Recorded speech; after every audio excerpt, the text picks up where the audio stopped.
Are you looking to one day start training clients as a personal trainer, or have you already started training clients and you oftentimes find yourself thinking that maybe I'm not qualified to do this job, or maybe I don't have enough experience to train these clients I am at the capacity I am? Well, I just want to let you know that it is completely normal to feel these things when you first start training clients. And in fact, I have yet to meet a personal trainer who hasn't felt this in the very beginning of their training career. What this is called is imposter syndrome. And what you're doing is essentially making yourself believe that you're unqualified to do the job of a personal trainer, that you're doing it too soon, that you don't have enough experience, ultimately that you shouldn't be training people for money yet.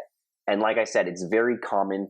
I have yet to meet somebody who hasn't really experienced this in some way or another, and it's very normal.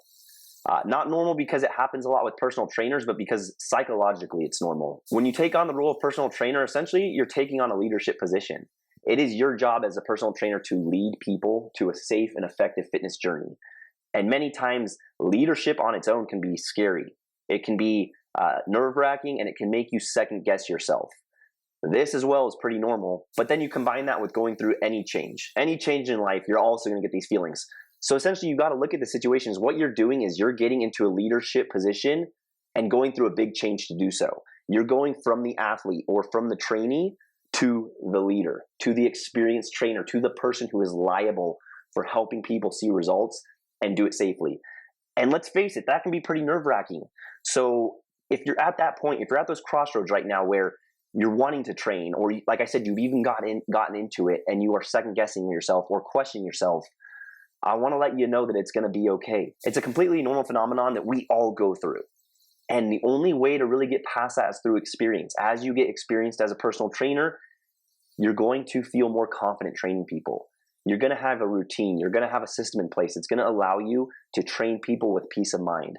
But it takes a little while to get there. So I want to share some tips that will help you along the way, that will help you to build that confidence, that will help to reassure you that you're in the right place and you're doing what is right, and you don't need to wait any longer or study more books, get more certifications. You need to get more experience with hands-on training, and here's how you build the confidence to do so. So like I said, personal training is a position of leadership, and I think that understanding that and setting some good standards and expectations of yourself as a leader would be a great start. Understand that you don't need to be perfect as a leader. Leaders do get to make mistakes, and I think that that's a standard a lot of personal trainers hold ourselves accountable to, is that we can't make mistakes, that we need to know all the answers, that we need to do things right the first time.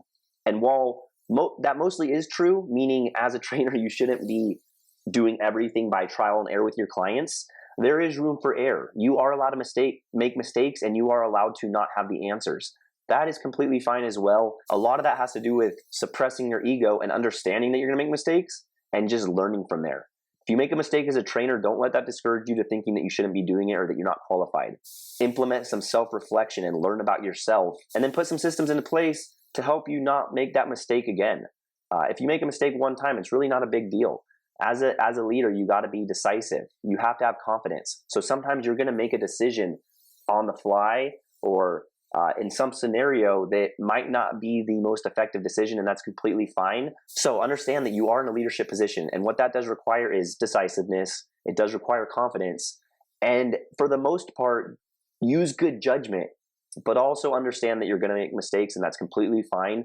Just learn from those mistakes. Understand that you have the opportunity to learn from those mistakes as you go, and you don't need to be perfect on the first go around with every single client. Now, the second thing I want you to understand is that the people that you are going to be training, regardless of what they may say or how they may present themselves, are likely going to have a lot less experience and a lot less knowledge than you. They may have heard some things from friends or read some articles online, but more often than not, when somebody's hiring a trainer, they're doing it because they maybe feel lost, or they're struggling, they're spinning their wheels. And just having a sounding board, just having somebody guide them in the right direction is going to provide them all the value they need. You don't need to know everything. You don't need to have all the answers. You just need to be able to guide somebody in the right direction. And more often than not, just providing accountability for them is going to provide value. Just being there for them and giving them that extra push is going to be providing value. You don't need to be leaps and bounds above everybody else in your knowledge and experience level. But there's a good chance you're already going to be. If you've gone through a personal trainer curriculum, there's a good chance that you're going to know a lot of things that the average person doesn't know. So use that to build your confidence. Use that to understand that when people come to you, you can dumb it down a little bit and still provide them with fantastic results.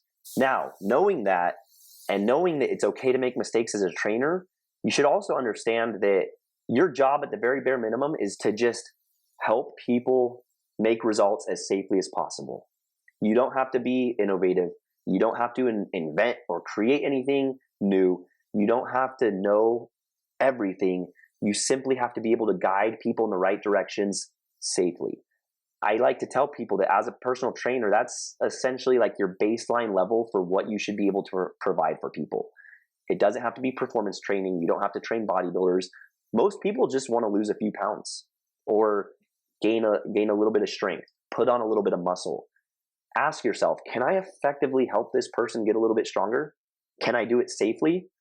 Can I do that with weight loss? Can I effectively and safely help somebody lose a few pounds? Because that's what they're trying to do. Or even at a more basic level, can I safely and effectively help this person create a routine and create a little bit of consistency? You're probably going to find that most people out there you can help. Most people aren't going for performance goals. Most people are not high performers. They just want to lose a few pounds or get a little bit stronger. And if you can safely and effectively help them do that, you're going to provide them with great value as a personal trainer. So use that as well to help boost your confidence in your abilities to train clients. Now, lastly, you're going to have imposter syndrome to a certain degree until you start training clients. And if you take those 3 things that I just told you and you implement those into how you're training clients, you act as a leader and you're decisive, you use good judgment, you understand that it's okay to be wrong, you understand that your clients are really going to be at a level where you don't need to know everything to help them. And then at the very basic level, all you need to do is safely and effectively guide people in the right direction. Once you know those things, then you can just start doing it. And that should give you the confidence to go out there and work with some people, work with some family members, work with some friends, some coworkers, some people who already trust you and you don't have to have your guard up with. Work with those people and get that hands-on experience. That is what's going to teach you the most.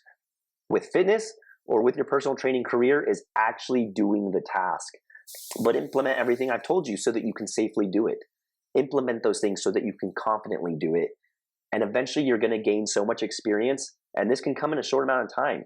You might just need to break the ice, but eventually you're going to gain enough experience to where it becomes easy.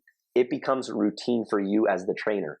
Now the hard part is not getting complacent and not getting lackadaisical with it, keeping your focus and being that leader that clients need. But try this out. Ask yourself these questions. Ask yourself if you can safely and effectively help somebody. That's going to give you the confidence you need to know that when somebody comes to you for help, you don't have to feel like an imposter. Now get out there, enjoy the journey as a trainer, enjoy the ups and downs, enjoy the mistakes, because just like with your fitness journey, they're going to happen. And the only way to learn from them is to put them into action and learn from firsthand experience. Enjoy the process, guys. Hopefully this helped you.